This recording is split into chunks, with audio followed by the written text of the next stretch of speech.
Okay, guys, I am back. Um, I wanted to talk to you guys about labor and delivery. Actually, I've had 3 labors and deliveries, and they've all had their own complications. With my oldest, he is about to be 6, and when I went in labor with him, I was actually told that I was not in labor. I was indeed in labor for a whole week, actually. A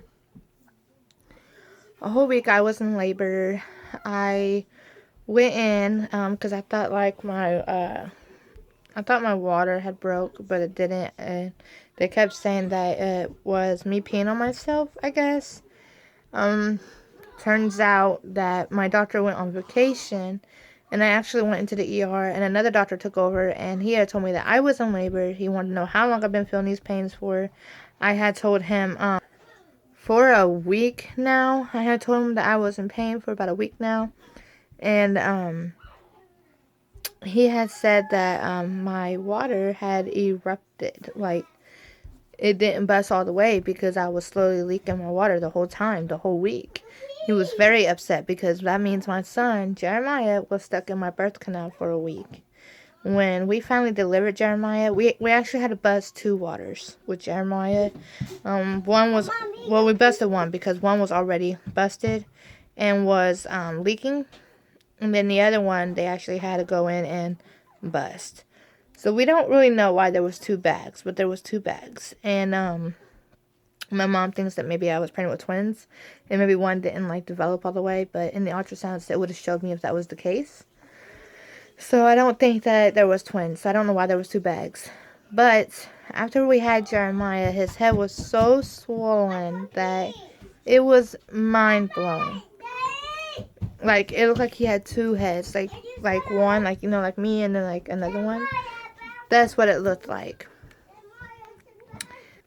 So then I had found out I was pregnant about 2 months after I had Jeremiah. Found out I was pregnant with William. And I was going on 3 months pregnant. Apparently, when I went to the doctor's appointment, I didn't even go to the doctor's appointment to find out if I was pregnant. Actually, I went to the doctor's appointment for my checkup because, after so many months, you gotta go in and do a checkup. And I went to go do a checkup and found out that I was pregnant. And this is how it happened. They had said to me, how old is Jeremiah? And then I was like, he's about to be 3 months old. And then they started she started shaking her head, and she was just like, you do know. She had a clipboard with a folder on her, and I had remembered seeing it before, and that was when I found out I was pregnant with Jeremiah. So I was kind of iffy, what the hell is going on in here?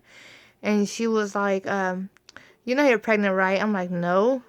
And I didn't know I was pregnant, but in the back of my mind I had a feeling because when I called the doctor, I had asked him, when am I supposed to start my period? And he was like, you haven't had a period yet? I was like, no. He's like, it's been almost 3 months. I'm like, I have not had a period yet. He said for me to take a home pregnancy test.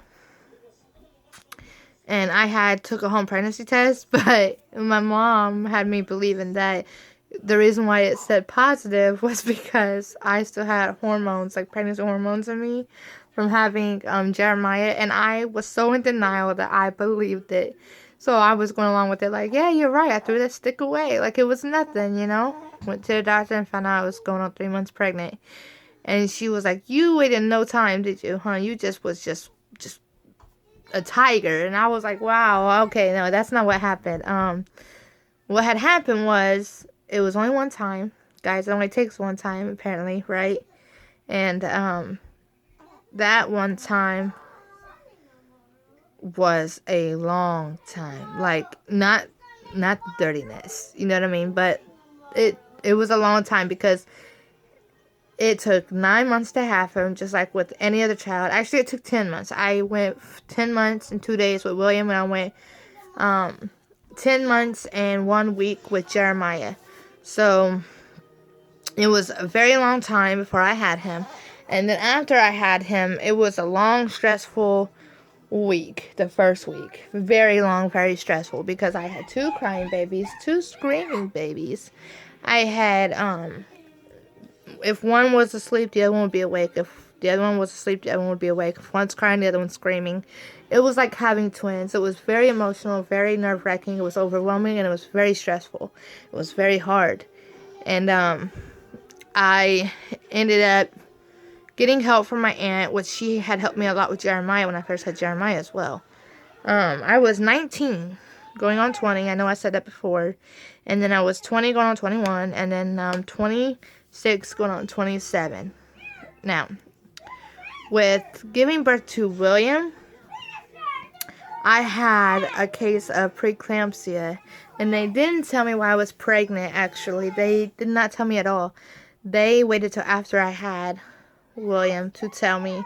And I don't know why doctors do that down here in Indiana. I don't understand. Like, isn't that, like, hazardous? Isn't that, like, dangerous? Like, couldn't that be dangerous? Yeah, I heard it's dangerous on the child and the mother, so I'm not really sure. I know that I looked it up, though, with Grayson. I didn't look it up with William because I believe the doctors, because I'm such a fool. Like I said, I'm always in denial. So I had preeclampsia. I ended up having internal bruising, internal bleeding after the surgery. I was fine when I went home, and then I felt like once I was able to get up and start walking, I constantly like would drop. Like I would just collapse. I would constantly throw up. I constantly would pass out and didn't know what was going on. It got to the point where at 3:30 in the morning I called the doctor's office, and I had told him, because they had to page him, and he had to call me back, and then he was like, "What's going on?" And I had told him what was going on, and he said for me to go into his office.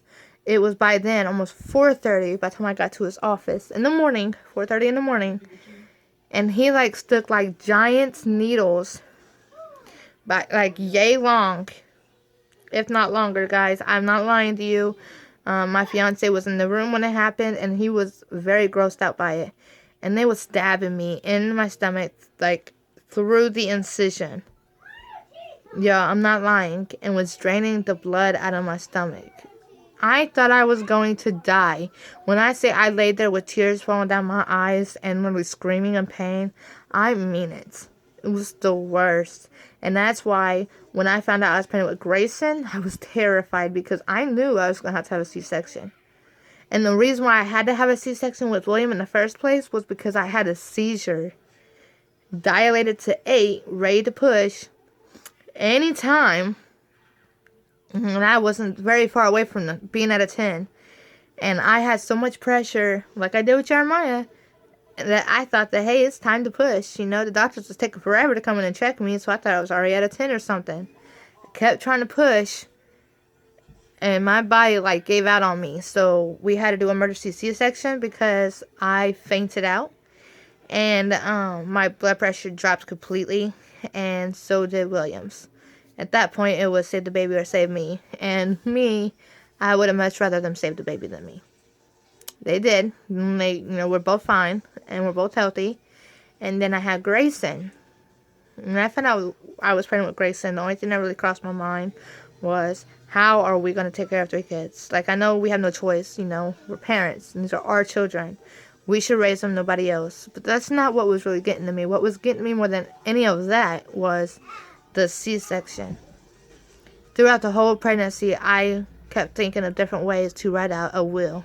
What to say on the will. What do I want to happen for the kids? Where and how do where do I want to be buried? How do I want to be buried? How do I want my funeral? Like, it was a lot of things for me to think about because I was really scared. And I barely made it out there with William. So I had a gut feeling I wasn't going to make it out with Grayson. Right? I was terrified. And I am. I made it out. I'm healthy. I made it out with Grayson. But delivering Grayson was the worst than it has ever been with any of my pregnancies. Honestly, I bled out so bad that I collapsed and fainted, and I couldn't wake up. And my mom said that she was so scared, she was worried, she was sad, and my fiance said that he didn't know what was going on. He just knew that he kept seeing the numbers drop, and they kept telling him to stop looking at it, but he couldn't, and he just kept saying that, I was going to be all right, and I'm going to make it out of it, I'm going to be fine. And here I am, not awake, not knowing any of this is going on. I just knew that I was awake during the C-section. I remember them pulling him out of me walking away with him. I remember seeing him in the little bed thing. They was checking him out, cleaning the blood off of him. Like, I remember hearing him scream. I remember seeing my fiance cry. I remember taking a few pictures that the lady took of us together because I couldn't move. I remember telling him that something wasn't right and I didn't feel okay. I didn't feel good. That something bad was going to happen. I knew something wasn't right at all. Like, my body, like, just, you know, when your body just shivers and then you just feel lightheaded and then you just know that something's going to happen. You just don't know what. Well, that's what happened. The doctor tried telling him. I heard her before I was just a goner. I heard her tell him, it's normal, she's just tired. And at that point, he said I was put into another bed. I was rolled out into my room.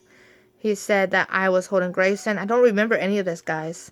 He said that I was awake, and then all of a sudden I was gone. Like, he said that I had passed out and then wasn't waking up, and then my blood pressure kept dropping. Then they said that I woke up, but as soon as I woke up, I went right back out. And it was just continuance. They ended up having to get a crash cart. And after they got the crash cart, they was able to get some blood for me. And they gave me 4 pints of blood. 4 or 5 pints of blood. Which is a lot because your body takes like 7. So I think 7. Yeah, I think your body takes like 7 pints of blood. And it's either 7 or 10. I don't remember. But I had a lot. And I guess I bled out though through this surgery. And nobody said anything about it until after the incident happened. And then I had found out after I got home that I received my paperwork through the mail, and it had said that I had a severe case of preeclampsia. Guys, when I say my legs, like, I'm going to do a video, and I'm going to put it on here of all the pictures and everything. When I say that my feet are a size 6, but look like a size 10, I'm not lying. My legs, like, I have, like, thick thighs, but in those pictures, my legs were so swollen that they felt like they were going to bust open, like just explode.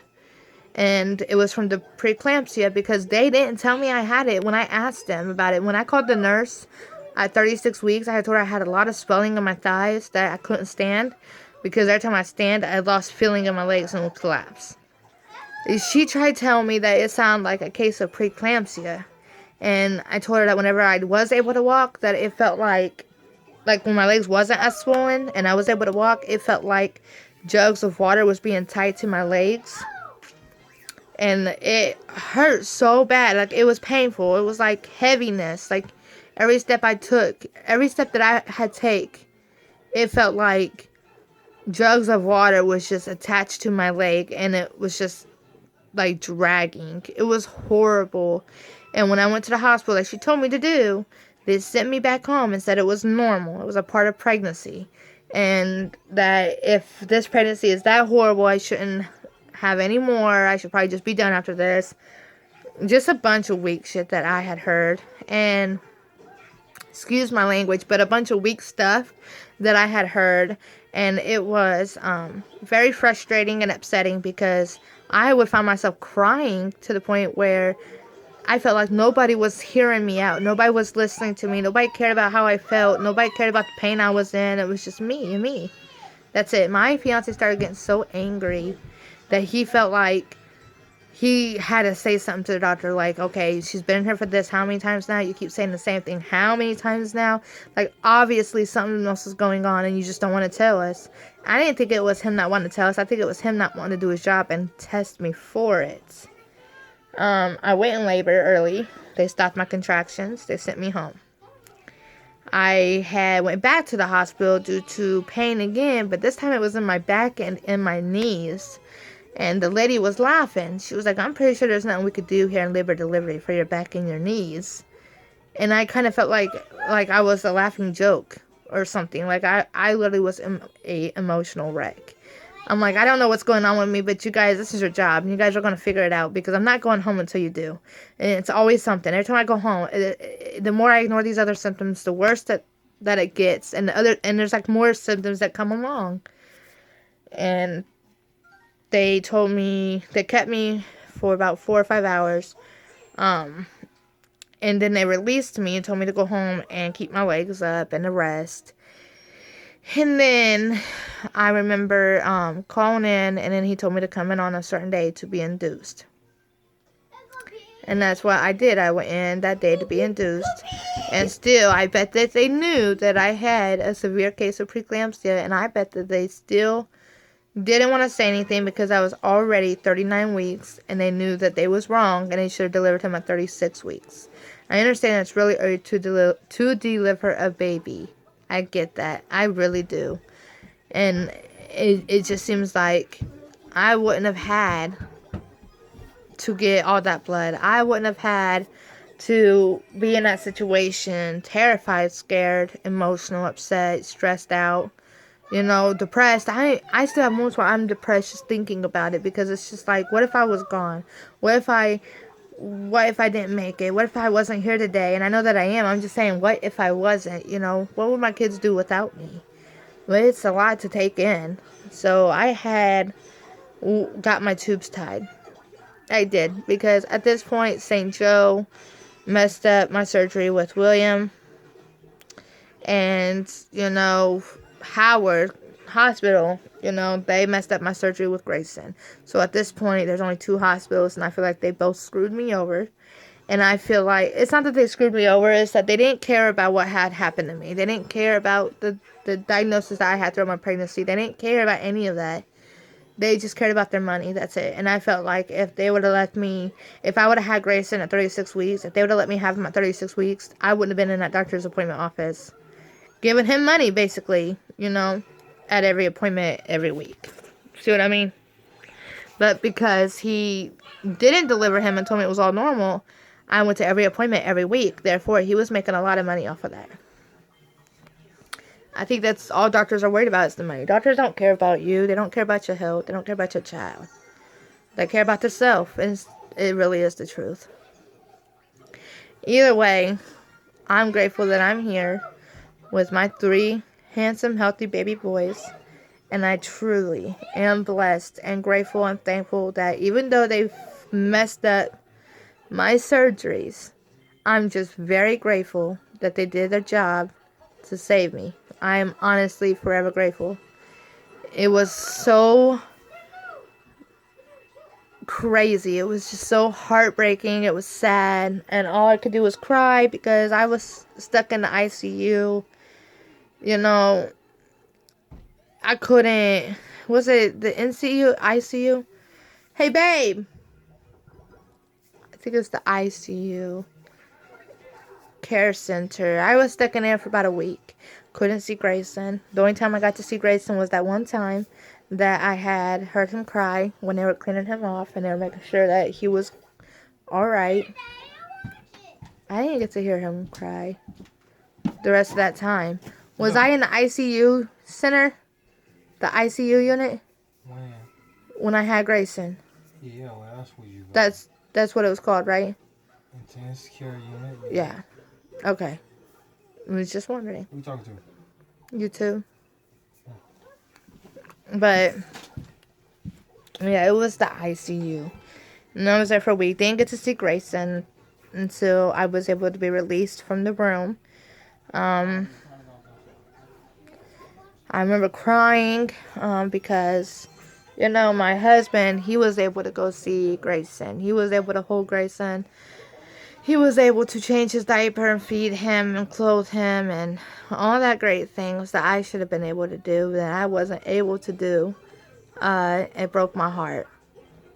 But I have to say the best moment was when I was able to do it and do everything that I was supposed to be able to do. I was able to do it. It just took a little while for me to be able to do it. Now I get to do it every single day. And I love it so much. Parenting isn't for everybody. But for those that it is for, it's truly a blessing. I'm forever grateful. I love it so much. I don't see how anybody could want to be away from their kids. I get breaks. Don't get me wrong. I mean, some people say, oh, when you're a parent, you don't get breaks. You shouldn't get breaks. You should never be tired. That's not true. We get tired just like everybody else. We need breaks just like everybody else. Sometimes we need time to ourselves just like everybody else. If we don't take care of ourselves, how are we supposed to take care of anybody else? Honestly, you guys got to take care of yourself. So, I have to honestly thank my mom and my fiance for standing beside me the whole time, through the whole journey, the whole way, like from Jeremiah to Grayson. I am truly blessed. My fiance wanted a junior. I feel like everybody deserves their own name, you know. It's just how I feel. But with me being fixed, I told him that if there was like a chance that we got pregnant again, I would do a junior, because I know it's gonna be a boy. And junior it would be. Yeah, no, I don't have a problem with it. He'll have a little junior. Even if she's a girl. I was gonna do Graceland, Deanne Mayfield. That's what I was gonna do. And then found out that we was actually having a boy after we was told we're having a girl, and we just switched it up to Grayson. So we do Grayson Javante Mayfield. And I just absolutely love his name. It sounds different, but I just love it so much. But yeah, if we have a girl, she'll be a junior as well. It's just her name will be Kendall, and then she'll have her father's middle name and her father's last name. So either way, he'll have himself a junior. We'll probably like call her something else instead of like junior. We'll call her something else, but she'll definitely be like Kendall Willie Mayfield. You know what I mean? Like, she'll have her father's name. It's just, we probably won't do like junior. We'll just do something else. But I want to say thank you guys for watching my video. Told you guys I would upload one today, and I did. I will upload one tonight. Like, I'm gonna upload this right now.